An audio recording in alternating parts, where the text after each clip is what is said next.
Welcome to LawPath's Legal Education Videos. My name is Damon Murdoch and I've been a lawyer here for over 10 years.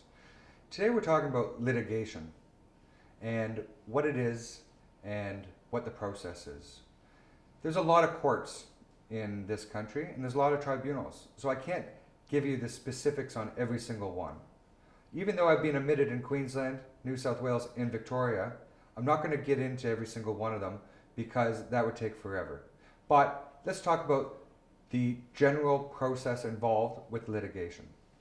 The first thing is, if someone owes you a debt, for instance, and you want to get paid that debt, you might hire a lawyer to send a demand saying, "Dear blah blah blah, on this day you entered into this contract, on this day you were supposed to pay this invoice, you haven't, please pay, and if you don't, we'll issue legal proceedings against you."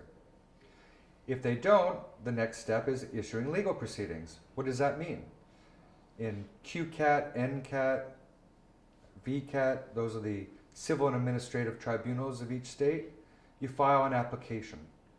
In local court, it might be a statement of claim. In a magistrate's court in Victoria, it might be a writ. These are all called originating processes. This is where you start with your claim.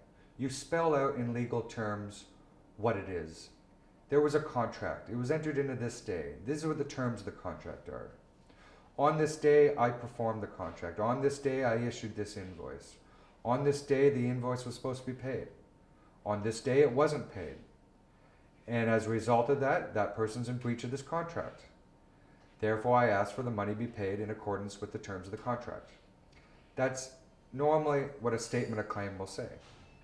So once you do that, you draft it up, you then file it with the court or the tribunal. And when you do, you pay your filing fee, then you have to serve it. If it's a company, you can serve it normally by registered post. If it's an individual, you normally have to serve it by personal service. That is, handing it to them in person or leaving it at their last known address. I'm not going to get into the rules of service because they're different in every state and they're different in every tribunal and every court. But at the end of the day, once that person gets that, they normally have 28 days to respond. Some courts it's 21 days, some tribunals it's 21 days. Sometimes there's no order to file a response at all until the first, what's called directions hearing, where you set down the procedural steps. But at the end of the day, there's going to be a defense coming along. Before that defense is filed, normally, or sometimes, people might have questions about your claim.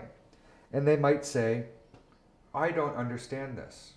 So they give you what's called further and better particulars, or it's a request for further and better particulars. You say that there was a verbal agreement on this day. Please explain who was that conversation between, where was it held, who was present, and what was the substance to that conversation.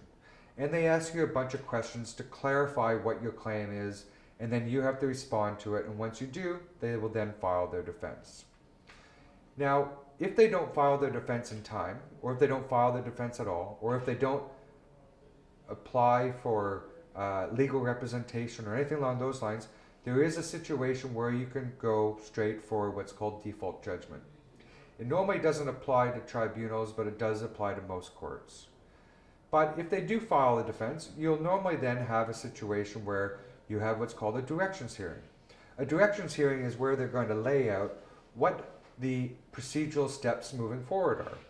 Sometimes those procedural steps are steps for discovery. You're going to exchange documents. Sometimes it's steps for when you're going to put on your affidavit evidence or your witness statements. Basically, your story. Sometimes it's setting it down for a mediation, and sometimes it's setting it down for a hearing. At the end of the day, normally a directions hearing is all about setting down the procedural steps, advancing the case to a hearing. Now, once you have those directions in place, you then slowly follow those steps. And a lot of times you'll have a mediation before you end up making it to a final hearing. But that's the general procedure for litigation cases. And that's the general procedure of what happens after a letter of demand is sent and it hasn't been responded to. Now, for more information, make sure you visit our YouTube channel or go to our website and go www.lawpath.com.au. Thank you very much for watching, and I'll see you next time.